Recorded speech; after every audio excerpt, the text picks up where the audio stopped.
Okay. Hey everybody, welcome back. Today we are going to be experimenting with Ultramarines colors. I'm going to grab the Games Workshop recipe for Ultramarines and we're going to try and experiment with it in different terms of undercoating, brush coating in different styles and stuff like that. All in the interest of finding your style, just like the playlist is called.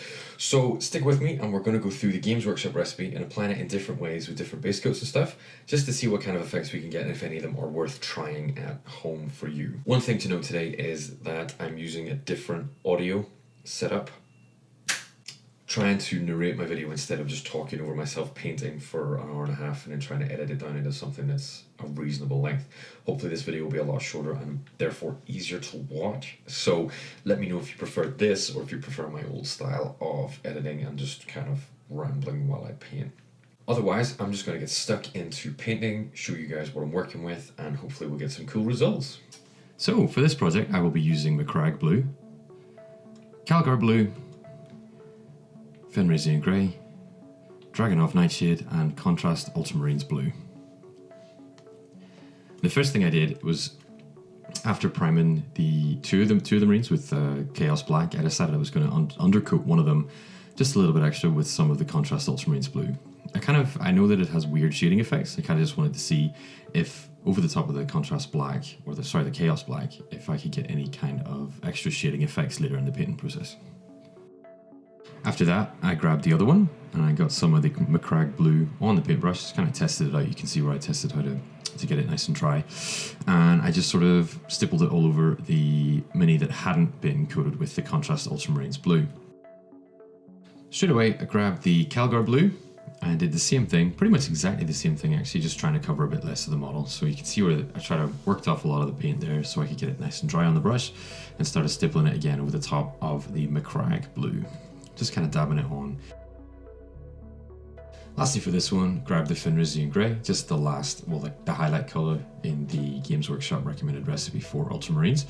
And I kind of did a combo of dry brushing and stippling this time, mostly dry brushing, just to try and get, instead of having the whole mini with the same paint effect, the same brush stroke effect on it, I decided I'd go with dry brushing rather than stippling for the most part, just to get a kind of different dynamic on the sort of look of the strokes. Next up, I grabbed the mini that had been done over the undercoat with the Contrast Ultramarines Blue, and I basically just did the same thing, but I tried to take more of a dry brushing approach. So I went with the McCrag Blue, and then the Calgar Blue, and then the Fenrisian Grey. Same sort of thing, but this time just trying to keep that dry brushing effect going the whole way through the process.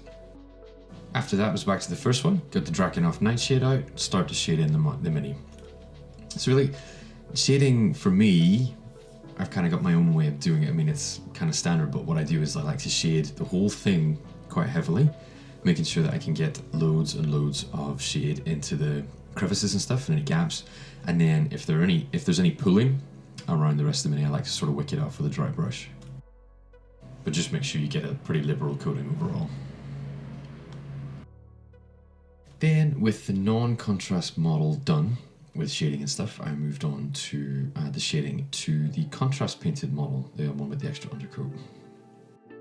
Now, because the kind of muddy brown tutorial kind of effect that we got in the salamanders last time wouldn't really work with Ultramarines, like the brown doesn't flow well into blue the way it does with green or brown the way Midwinter did, I decided we would try undercoating some of the Ultramarines with Grey Seer so that we could then try just building the layers up a little bit differently this time. So what I did was use the Grey Seer to spray paint them. You'll see that if you look really carefully here that it doesn't really dry very well. Grey Seer is really, really messy. I haven't tried it before, but I've only really used Chaos Black from spray paint, but you will see that there's a lot of mess. So what I had to do was use a craft knife to file away a lot of the badly dried paint and then come back to it and respray it and then start painting. And here I'm doing the same thing I did starting the first Ultramarine with the Chaos Black and just base coating with some Contrast Ultramarines Blue. Because the Grey Seer did show up really, really starkly through the blue, I had to run over this a couple of times, which was probably a fatal error, as you will see later on. Same as before then, after I had done the one that had the Ultramarines blue contrast paint on it, I moved over to the other one that was still just a raw undercoat. This time, same as Grey Seer, you'll maybe see some more of the damage this time as well, just of the, I had to shave the paint off and spray it again. If you look at nice and closely, you might spot that. But then, yes, with this one, I just moved on straight to the base coat, which was McCragg blue, same as the other one. Just move straight into it, and we're going to see if it has a different effect from going with a light base undercoat into just the normal base coat. Yeah, so at this point, I laid out all 4 of the different approaches just to see what kind of effects we were getting at these sort of early stages. So you can see just how the different comparative methods kind of line up against one another there. Some of them weren't so different, but then the two with the light undercoat really do have quite a different effect there. From there, jumped right back in, grabbed the Calgar blue and carried on with the one that had only been base coated so far. So grabbed the Grey Seer one, which had the McCragg blue, started adding the Grey Seer just to move on with that coat and keep adding the Games Workshop style recipe to see how it turned out. At this point here, you can really see the kind of negative effect that the Grey Seer had. It's something to do with it. I tried spray painting in different directions, some different angles and stuff like that, and I just couldn't seem to get it right. Then because of the nature of the contrast paint, instead of adding any other layers in terms of standard layer painting or normal painting techniques, I just went on to shade, because with the light undercoat and the contrast paint, you kind of get a really nice highlighting thing going on its own. So I decided if I took Drakenhof Nightshade and used it as a shade for the darker areas of the model, it would really help to bring out those highlights that naturally came through while helping to darken down those sort of joint areas and stuff. Following all of that, I just moved on to shade some of the models again. You can see I shaded one of the darker base ones and the other light base ones, just to sort of bring out even more of those joint areas and those sort of hidden darker panels and stuff. Just ran with another layer of Drakenhof Nightshade and then left them to dry. Lastly, to finish off the kind of base colors for everything, I grabbed the one that had been contrast painted on Grey Seer and just highlighted it, just to see if I could bring out any extra kind of edge highlights and nicer kind of armor panel lines and stuff that weren't already sort of popping. So used the Fenrisian Grey just to go over the edge of the highlights that were already kind of sticking out already, just to see if I could bring anything else out. With that out of the way, all the base coloring and stuff done, I decided I would move on to do some detail painting on the ones that were definitely finished with their base coating and stuff like that. So I just started working with metal colors, any kind of purity seals, grenades, packs and weapons, as well as the Deathwatch arm that I decided I was going to put on one of them. So, all kinds of weird things going on there. So let me grab the minis.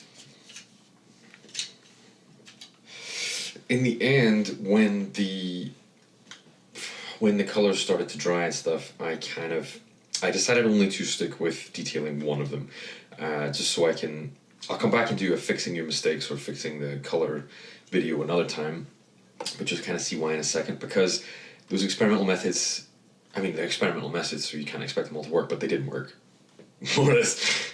So I've got some of the results here. I'll show you them up close in a second. But I decided only to stick with detail painting one, and it did turn out really, really well. I got that basic undercoat Richard Gray style, but instead of using a custom color scheme, I just used the Games Workshop recipe. So I'll show you the one that worked, and then we'll come back later in the series and do one where we try and fix these other ones that didn't turn out, either because of the base coating or that the contrast paint didn't take very well. So let's have a look and we'll see what you think. So yeah, these are the ones that didn't really work. It's interesting to see how that undercoat really doesn't take at all. It'd be interesting to find out how that actually works, how to use that effectively, because you can kind of see the damage points like here, where I had to file the paint away when it just didn't take properly, and I don't think that had texture to it. It was really disgusting. I think, well, this one, the undercoat followed by the contrast paint just didn't work either. Really not an effective method. I'll know not to do that again. Don't use a base coat of contrast paint and then try and expect that to work. And then lastly, we've got the other lighter one here with the contrast paint. It's okay. The highlighting hasn't taken very well. It just kind of looks patchy and gross. So I'm going to try and make it look a bit more metallic, maybe a bit more grimdark, and we'll see how that turns out. But with these three guys aside, we do have the one I decided to detail. Get him into focus. And I think that method, that much richer grey method of stippling, works really, really well. I decided I would do the Deathwatch inquisitorial eye and stuff, just to get it looking really detailed. The pockets and the patches and everything else has turned out really, really well. A little bit of green in those grenades, make them stand out a bit. With the belt and all the gold and the eyes, everything in this one kind of turned out really well. So stick with that method if you want a nice sort of grimdark effect. Stick with that richer grey method of stippling. I could have done more with the lighting here, but I'm just happy with the details for now. If you guys think there's any way I could improve on this, let me know. Or if you want me to see it approached from a different angle, give me a shout. But I am really, really happy with this one, especially that Deathwatch arm. I think it looks absolutely fantastic with those little sort of additions, the packs and stuff like that. I like to add in extra ones to this just to give him a bit more personality, like he's got some extra stuff, and give those bolt shells a little bit more character with the red as well. So I'm happy with that one. It's just disappointed the other ones didn't turn out so well, but I am going to try and fix them in a future video to show you how you can kind of deal with bad colouring and stuff. So stick around if you want to see that. But otherwise, let's do a bit of a recap. So what are your thoughts overall? Let me know what you think. What kind of things do you think I could do to fix these ones that didn't work, and what do you think of the one that did work? It's always nice to try and get that feedback and stuff and see what you guys think of the methods that do work and stuff like that. So if you have any kind of ideas that I can use to try and fix these, I have some ideas of my own, let me know. And again, same as always, if there's a chapter that you'd like me to order paint for and see some colour schemes for, give me a shout, leave it in the comments, and I'll try and do that. But the next plan is to do some Blood Angels. I've got my Blood Angels Combat Patrol obviously as well, but because I have the colours and I've learned a lot since I started those, I'm going to try and do some Blood Angels in the style of that richer grey, dark red, brown, on the Midwinter Minis, sorry, the brown Midwinter Minis, but those sorts of grim dark styles with the very, very effective shadowing that we did with the salamanders. So if you want to see that, remember to subscribe, stick around. If you haven't seen the salamanders one, make sure you check that out. I'll stick it up in the corner. Otherwise, thank you so much for joining me again, and I look forward to seeing you next time.